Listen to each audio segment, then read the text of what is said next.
Alright, I'm at the base of Mount Washington here, or at the Cog Railway, so it's actually a little higher. The base camp's maybe 2,700 feet or something. And this is what it looks like. There's 3 different cars that are going up at the same time. So it's going up this track line, goes all the way up. I made a video about this once before, but I'm here again, so I'm going to show you what it looks like.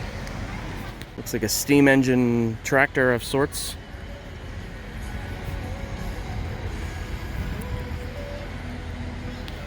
So most of these now are biodiesel, diesel fuel.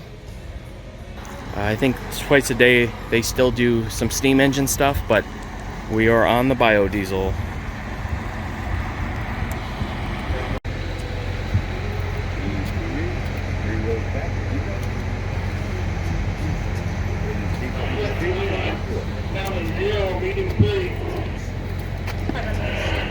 Okay, B3 and H, 3 rows back. All right. Thank you.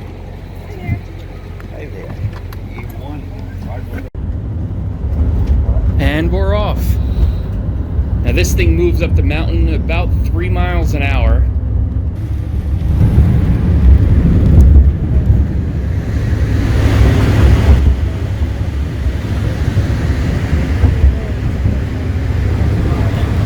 That building is absolutely level. Something looks like it's a Lucidum. I don't know if you could even do it justice. If you stand up, you're going to get your head up. Yeah, I don't need to do that, but thanks. Oh my gosh. 37% grade. Way down, we use that hydraulic pressure to retard the speed of the cogs.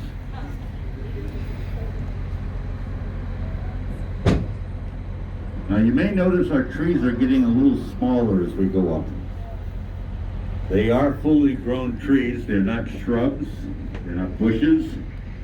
Now, since it is such a beautiful day today, the weather up there and the temperature will be very, very nice. You need to book a space at least a year. That takes care of 60 acres, 750,000 acres around us with all the White Mountain National Forest. You can see these ferns and how close together they are. It's especially important for the hikers to keep track. Just beyond that, The highest temperature that has ever been recorded on top of Mount Washington was something like 72 degrees, and the coldest was negative 47, not including the wind chill. we're going to drop you off. Make sure you take all your belongings with you because you will not be coming back on this train. So you want to listen for those horns. Maybe a little.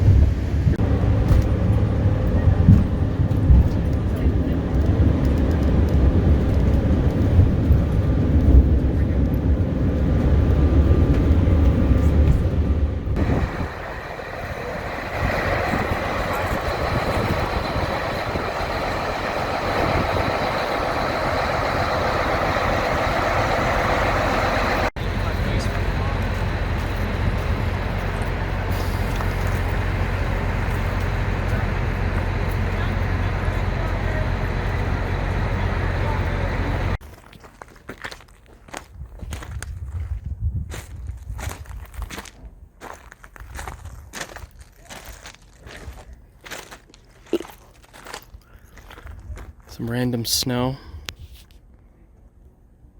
I believe it snows on average every month of the year here.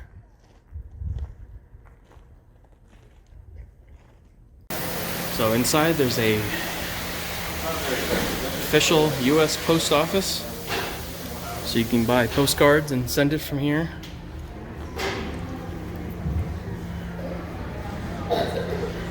Hiker registration stuff, museum, there's a cafeteria, bathrooms.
something called rime ice. This is what it looks like. It's just created by the precipitation and the wind.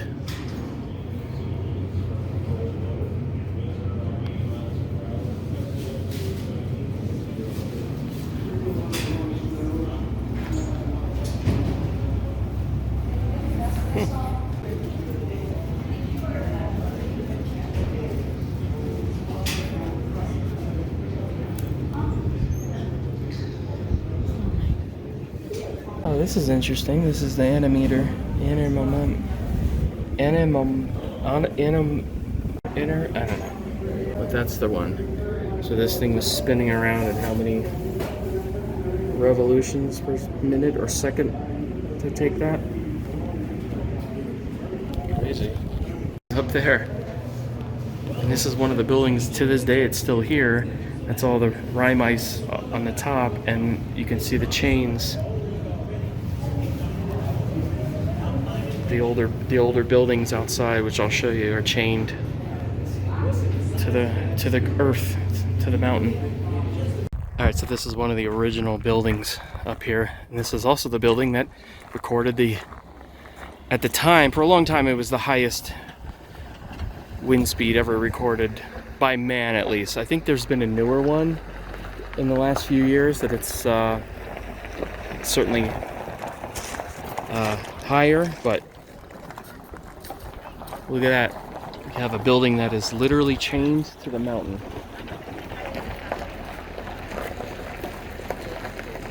And it's sealed pretty good. It is thick.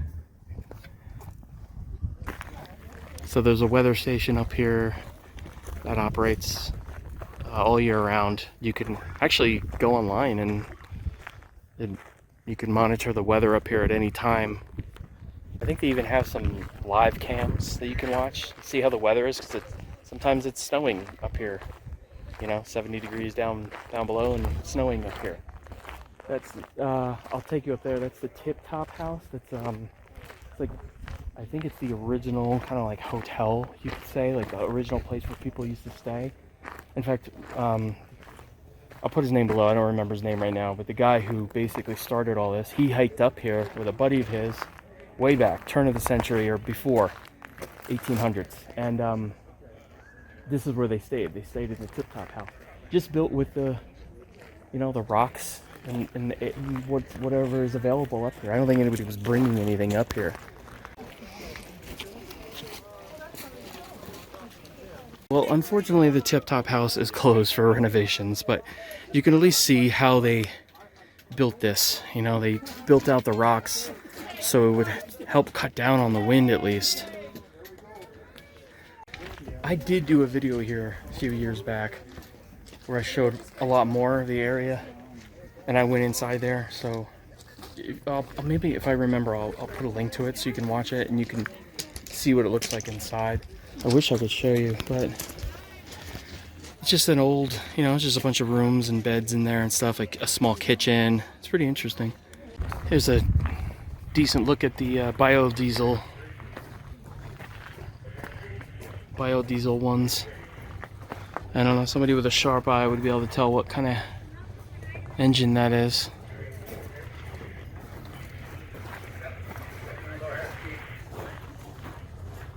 Sorry, it's hard to see with the light, the sun.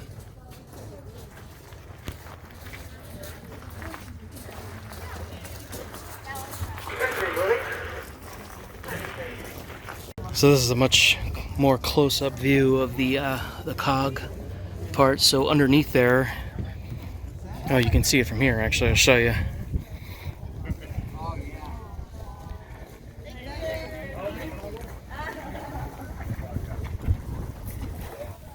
That's the cog, and that's what enables this, or these things, to climb 37 degree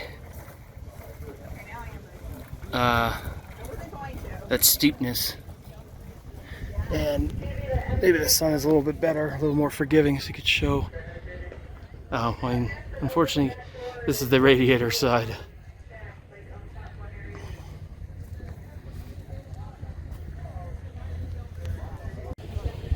The guys that were on the train with us, I guess they are the conductors or whatever you want to call them, they were saying that those cogs last about 15 years or so, but they change them out every 10 years.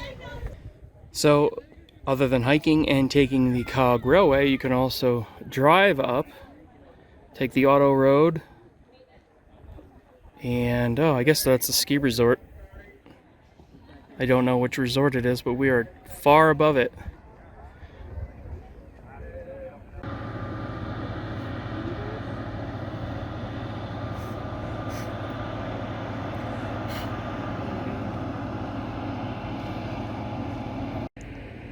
For those of you who have been viewing my videos, the hotel, the Mount Washington Omni Hope Resort, is right there.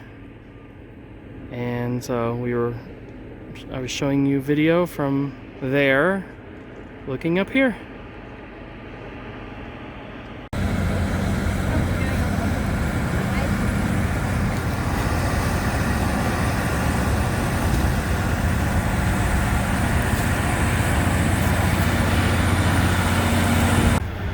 Alright, so there you go, the tour of the Mount Washington Cog Railway.